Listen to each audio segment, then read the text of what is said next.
Sasa madam, uligusia swala la akili unde hivi sasa kuchukua nafasi kubwa hususan katika maisha ya leo, kuliko yale maisha ya zamani ambayo ilikuwa hata mtu kuwa na simu ilikuwa ni jambo la kuonekana we ni tajiri mno, kuwa na kifaa hicho cha mawasiliano. Lakini tunaona kwamba vijana wengi wanatumia akili unde leo hii katika masuala ya kuuliza mambo ya mapenzi, nimemkosea fulani, nifanyeje, nimefanya hivi, nimefanya hivi, lakini hawatumii katika mtazamo chanya ambao utakao hapa maendeleo kwa ujumla. Akili unde na masuala ya ushauri hususan kwa vijana kuhusu mapenzi, mahusiano na mambo mengine kama hayo, unadhani ni sahihi kuitumia huku? Wajua akili unde au AI sio binadamu, ile ni kompyuta. Ndiyo. Nguvu na hisia za kibinadamu haina. Namba moja. Namba mbili, sio mtaalamu wa saikolojia. Yeye anajibu sawa na taarifa anazozipata kwenye mtandao. Kwa hiyo unaweza ukafanya jambo lifuatalo ili kuthibitisha. Muulize leo tarehe ngapi na ni saa ngapi. Mwambie mimi niko Moshi, wilaya ya Hai. Naomba uniambie leo tarehe ngapi, saa ngapi. Mara nyingi huwa wanakosea.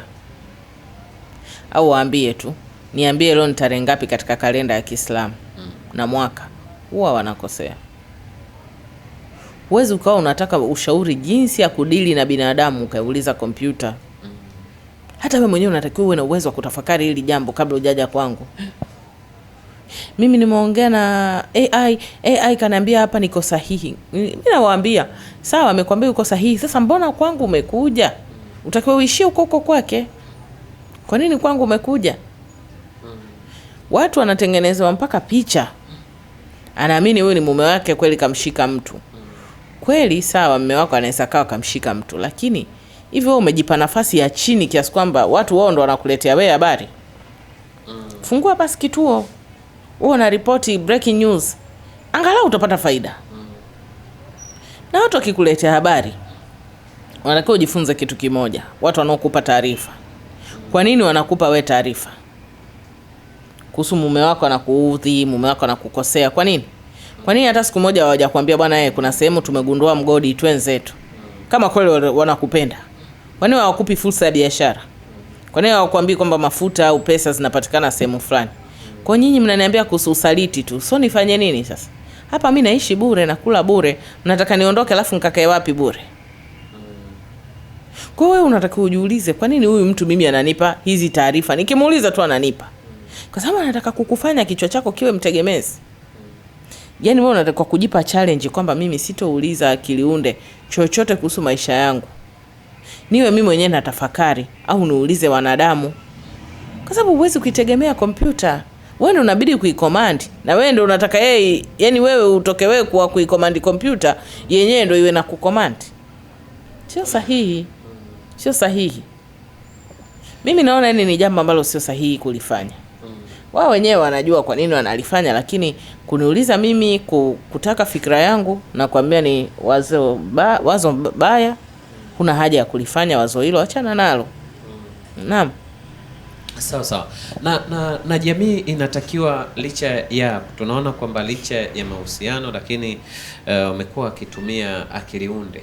Hususan katika mtu hivi sasa anajisikia kwamba anaumwa nini, anauliza moja kwa moja na anakwenda kununua dawa.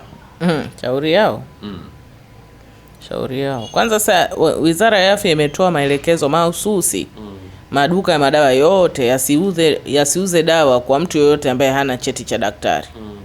Na ukiona umeenda duka lako la kichochoroni ukapewa dawa bila cheti cha daktari, ujijue kwamba wewe pamoja na huyo mtu mumeingia kwenye mkataba wa kukuua wewe kabla wakati wako.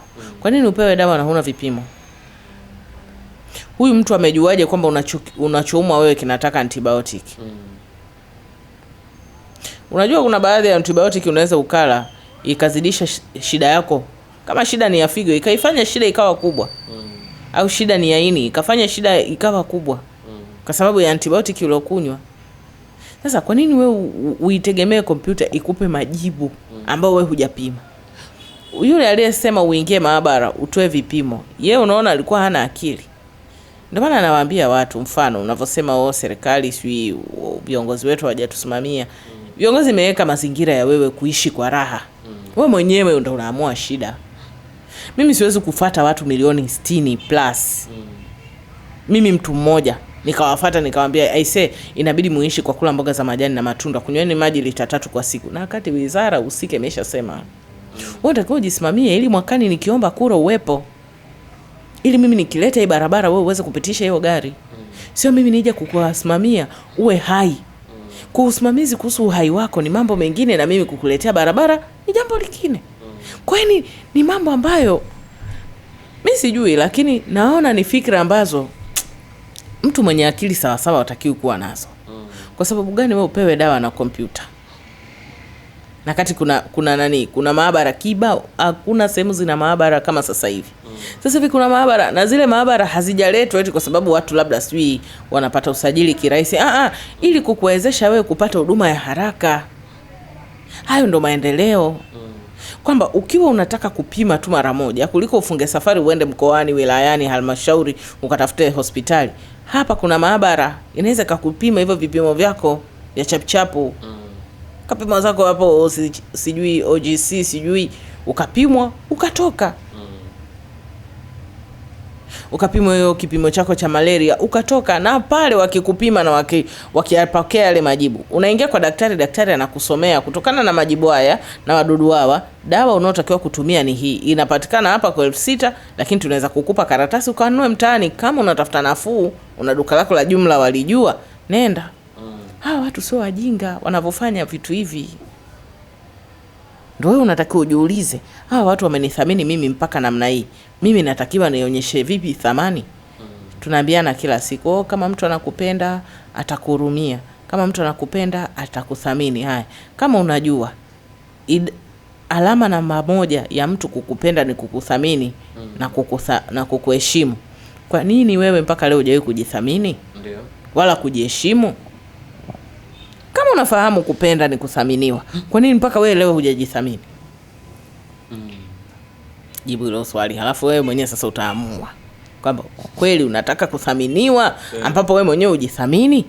Mimi nitakupenda vipi mtu usijipenda? Unakunywa asubuhi, unakunywa soda ya bicarbonate huko, unakunywa macarbonate asubuhi, umeanza unakunywa cola. Nakunywa soda asubuhi ya baridi. Mimi nitakuthamini vipi? Hujui kama kuna chai? Mimi nitakuthamini vipi ukila unakula wali mwingi? Kulikuwa kuna haja gani ule kama hakuna kula tena? Na kwa nini wewe unywe soda na chapati? Kwa nini unywe soda na chapati? Kama unataka upige pasi ndefu, sule saa 5. Amka asubuhi, kunywa maji lita 2, vuta pasi. Kwanza ukinywa maji, faida ya kunywa maji watu hawaijui. Walai utofuatilia maisha ya watu, itakuwa ni wewe na msalani. Yaani ukinywa maji yakawa tu yametosha. Labda umekunywa ile asubuhi labda kuanzia saa 12:30 mpaka saa 4 asubuhi. Ukawa umetimiza lita 2 za maji mpaka saa 4. Kuanzia saa 4:30 mpaka saa 9:30 itakuwa ni wewe na msalani. Yaani wewe na msalani ni hivi 5 na ngumi. Yaani hata kama mimi mume wangu hajaleta chakula cha mchana, hutojua. Na shida yako ya kusutwa itaondoka katika maisha yako. Hutosutwa kwa sababu hutosema la mtu, suko busy na choo. Utakuwa busy na mali wa taoni tu. Ni wewe msalani na wewe. Ikifika saa 9 ndio utakuwa umekata safari zako za kwenda msalani.